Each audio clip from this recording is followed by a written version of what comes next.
Last but not least, we have arguably the most powerful AI visual of all, key influencers.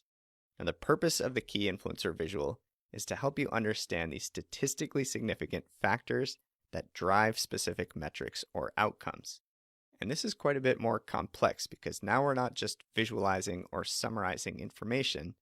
Under the hood, Power BI is running linear and logistic regression models that are actually quantifying the relationships between the variables in our data set. And this can be used for a number of different purposes. We can analyze categorical outcomes, which are discrete, like an email being marked as spam or a customer review being marked as positive or negative. We can analyze continuous outcomes, like the factors that impact the price of a home. And we can also identify top segments based on different combinations of factors. So in this particular example, we're identifying factors that are highly correlated with owning a home. And here we see that parents are 1.59 times more likely to be homeowners, all else equal. And in our top segment view, we can identify customer segments where this particular outcome, home ownership, is likely. So for example, 93% of married customers with children and a bachelor's degree own a home, compared to only 67.6% overall. And that can be an incredibly powerful tool in the real world for things like customer segmentation or defining ideal customer profiles or ICPs. For instance, we might run a similar analysis to analyze things like customer churn or retention, purchase probability, and so on, and use the results to help us do things like refine our marketing strategies or brand messaging in ways that we may have never even considered without this type of data-driven analysis. So let's go ahead and open up our AdventureWorks report and dig a little bit deeper into how this key influencer visual actually works. All right, so if you'd like to follow along, let's go ahead and add one more report page here. We're going to call it Key Influencers, and we'll insert that visual right here in our AI visuals group. Kind of looks like a lollipop chart. Let's drag it out. And our three build options are Analyze and Explain By, just like our decomposition tree, and a third for Expand By, which we'll talk about in just a bit. For now, we're going to focus on these first two. And let's stick with our simple kind of categorical analysis, trying to understand what drives whether or not a customer owns a home. So that means for our Analyze field, we can pull in homeowner, which remember is a binary yes or no outcome. That means it's categorical, not continuous. And for Explain By, this is where we just drop in any fields that we think might impact the probability of a customer being a homeowner. So for instance, we might think that income has something to do with it. So we could pull in annual income. Perhaps education is a factor as well. So education level, whether or not a customer is a parent, may be related to whether or not they own a home. Similar story with marital status. We could pull that field in as well. And last but not least, maybe occupation has something to do with it too. That seems like a pretty good representative set of factors, but feel free to add other fields that you think might be correlated with home ownership. So now that we've built out our fields in our key influencers visual here, you see that we can toggle between the categorical outcomes, yes or no. So in this case, we're interested in understanding what influences homeowner to be yes, so we can switch that toggle. And here we're seeing the statistically significant drivers of home ownership. Marital status is married, is parent is yes, annual income is between $30,000 and $120,000, education level is graduate degree, occupation is management, and so on and so forth. And we also see the strength of this impact as well. So in other words, when a customer is married, all else equal, the likelihood of them owning a home increases by 1.62 times. And if we click any of these factors and expand our visual, now we see some additional detail here in the column chart on the right. And this is showing the percent of homeowners for each category within a given field. In this case, marital status. And what this red line shows is the average excluding the selected category, which in this case is just marital status equals single. And this tells us that 51.12% of single customers own a home, compared to 81.5% of married customers.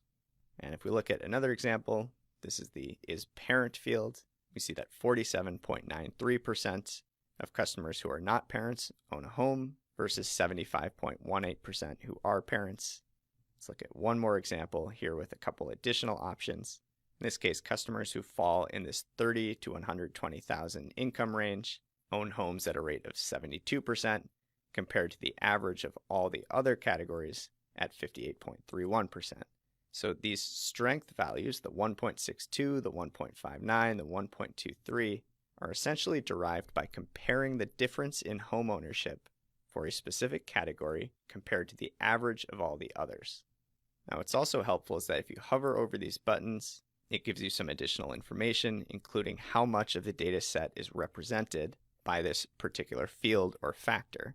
So in this case, married customers represent approximately 54.49% of the data. And we can actually show that too using some formatting settings. If we drill into analysis here, we can toggle on counts, and that's going to show this kind of subtle ring around the outside of the bubble that represents that same percentage. Now, by default, we're sorting by impact, which I think makes the most sense, but you can also sort by count as well. So that's a quick summary of the key influencers part of this visual. What's really cool is that you can also toggle over to top segments and explore these customer segments that Power BI has identified. So this is segment 1, which is defined by these characteristics. Education level is bachelor's, is parent is yes, and marital status is married. And within this entire segment, 91% of those customers are homeowners. And it's telling us that's 23 percentage points higher than the average of 67.6. It also tells us that there are 2,552 data points or records that this segment represents, which is 14.1% of the data as a whole. So under the hood, Power BI is running a cluster analysis. It's combining all of these factors that we've determined here, and it's combining them into specific customer segments or profiles that together are highly predictive of home ownership. Just incredibly powerful stuff that we're able to do with just a few clicks. Now, I want to show you one more example here. I'm actually going to keep this version, and I'm going to add another instance of the key influencer visual. And this time I want to show you a continuous outcome instead of categorical. So in this case, my analyze metric will be product price. Right here, and I want to explain product price by product cost, like so. And I recognize this example is a little bit contrived, but it does help show some of the differences when you're comparing categorical outcomes versus continuous outcomes like this. So now instead of selecting different categorical outcomes here, we're saying what influences product price to increase or decrease. And you can see in the analysis type here, it's defaulted to continuous. If we change that to categorical, it wouldn't really make much sense, right? We'd see all of the different potential product prices, which in this case is just meaningless. So continuous is the right move here. And you'll notice now that the visuals look a little bit different. Now we see a linear regression. We notice a very strong correlation and positive relationship between these fields, which isn't surprising at all. Generally, the more a product costs, the higher the retail price will be. But in this case, the slope of this line is how we derive the strength of these influencers or these factors. So Power BI is telling us when the sum of product cost goes up $516.73, the average product retail price increases by $865. And last thing I want to show you, this is where we can play with this expand by option as well. So note that we're breaking down the data at the product name here in this scatter plot. But if we expand by a higher level product field, like subcategory, we're going to see an error at first because it says the field in our analyze pane, product price, is not summarized. So it tells us to either summarize that value or remove the expand by fields.